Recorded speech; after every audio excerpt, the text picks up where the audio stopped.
Olá pessoal, nesta aula agora nós vamos, utilizando os conceitos que a gente viu na aula de termometria, nós vamos explicar como é que funciona um termômetro de vidro, tá? Nesse caso, esse termômetro de vidro, ele é formado o quê? Dentro dele tem um tubinho aqui, ó, bem fininho, onde vai subir esse líquido. E esse líquido é um líquido especial que ele precisa ser o quê? Termossensível, ele tem que ter alguma reação quando a gente aumenta a temperatura dele. E qual seria essa reação? Nesse caso, por exemplo, quando eu pego esse termômetro e coloco ele no corpo para medir a temperatura, o que acontece? O meu corpo, como está com temperatura maior do que o termômetro, vai ocorrer o processo que a gente chama de calor. Vai ser transferida energia térmica, na forma de calor, para esse líquido, certo? Aí o que acontece? As partículas desse líquido, elas vão começar a se agitar mais. Se elas se agitam mais, elas precisam de mais espaço. Nesse momento que ela precisa de mais espaço, o que acontece? Ele começa a subir pelo tubinho, certo? Ele vai subir até que ocorra o quê? O equilíbrio térmico, que é quando a temperatura do corpo vai estar igual à temperatura do termômetro. Como é que eu vou saber isso? Ele vai começar a subir, subir, subir e vai chegar a um ponto que ele para. Quando ele para, é onde eu posso medir a temperatura e eu também posso dizer que ele está em equilíbrio térmico com o corpo. No caso, as temperaturas são iguais, tanto a do corpo como a do termômetro, certo? E para a gente entender um pouquinho melhor também, a gente pode construir o nosso próprio termômetro, tá? Eu trouxe aqui um exemplo, ó. Eu tenho um potinho aqui de vidro. Nesse pote de vidro, dentro dele tem álcool, certo? E eu fiz aqui, ó, coloquei também um tubinho de caneta, por exemplo. E o que acontece?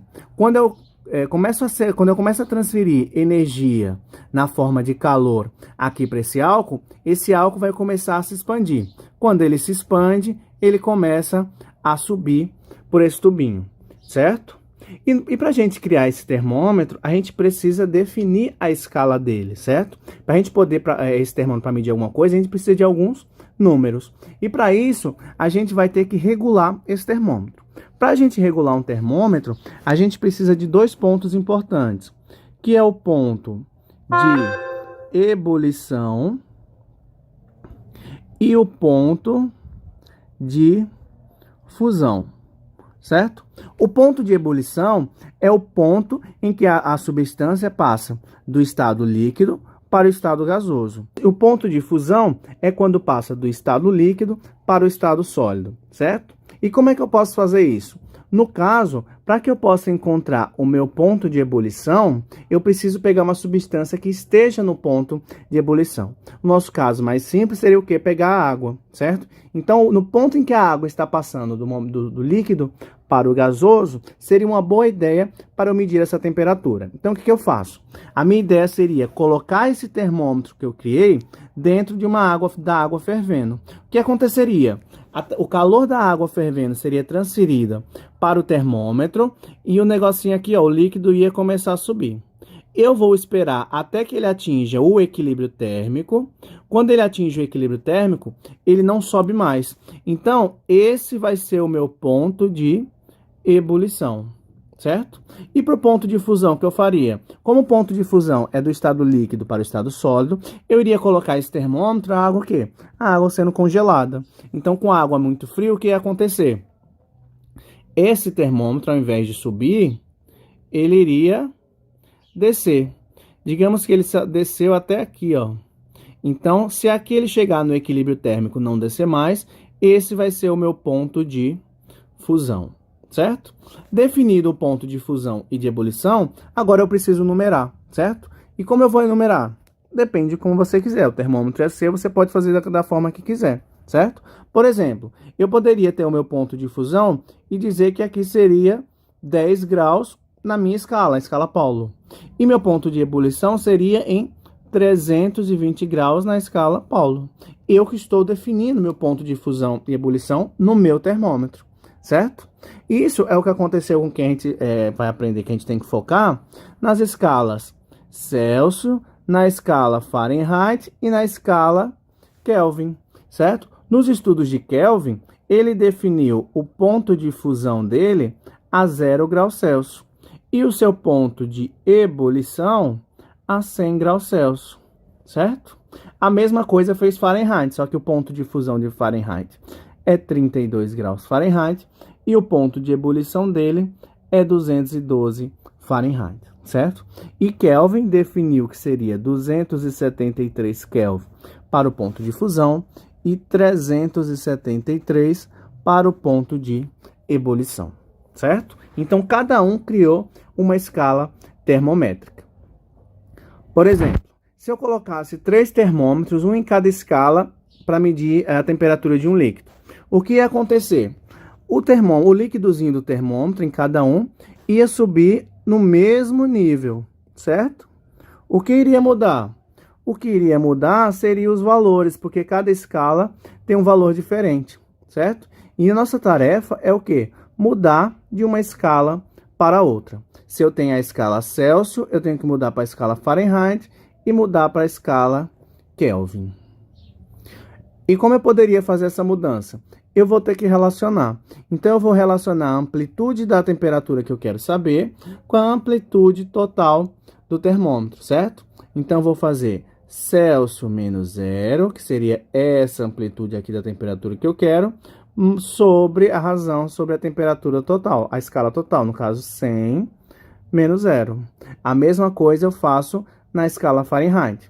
F menos 32 e eu relaciono a geral. 212 menos 32. A mesma coisa na escala Kelvin.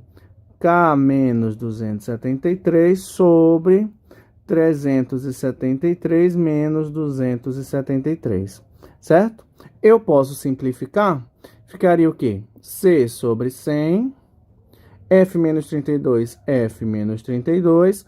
212 menos 32, 180. E K menos 273 sobre 100. Então, como eu fiz a mesma coisa nas 3 escalas, e a proporção é a mesma, eu posso dizer aqui, ó, que é C sobre 100 vai ser igual a F menos 32 sobre 180, que é igual a K menos 273 sobre 100, certo? Então, se eu sei a temperatura em Celsius, eu posso descobrir em Fahrenheit e Kelvin. Vamos imaginar aqui, ó, que eu quero saber quanto é que mede 10 graus Celsius em Fahrenheit. Então, eu vou utilizar Celsius e Fahrenheit. No lugar do C, eu boto quanto? Eu boto 10. Então, vai ficar 10 sobre 100, que é igual a F menos 32 sobre 180.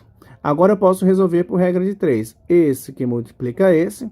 100F vai dar 100F, que é menos 100 vezes 32, menos 3.200, que é igual a 10 vezes 180, que vai dar 1.800. 100F, que é igual 3.200 passa para o outro lado, fica 1.800 mais 3.200. 100F é igual a 1.800 mais 3.200 vai dar 5.000. 100F, F é igual a 5.000 dividido por 100. Corta 2 zeros, eu tenho que 50 graus Fahrenheit. Então, se eu voltar aqui, ó, se em Celsius subiu 10, subiu até o 10, no Fahrenheit vai estar marcando 50, certo? E em Kelvin eu faço a mesma coisa. Eu vou utilizar a relação de Celsius com a relação de Kelvin. Como os dois estão divididos pela mesma coisa, os dois divididos por 100, eu posso cortar. Então, eu fiquei com C, que é igual a K menos 273. 10 graus Celsius vai ser igual a 273, passa para o outro lado, igual a K. Então, a temperatura em Kelvin é igual a 283. Então, se eu voltar aqui, ó, aqui vai marcar 283, certo? Então, dessa forma, eu posso converter de uma escala para outra, tá? Espero que tenha ficado claro. Qualquer dúvida, é só mandar pelos comentários, tá ok? Muito obrigado, pessoal, e até a próxima aula.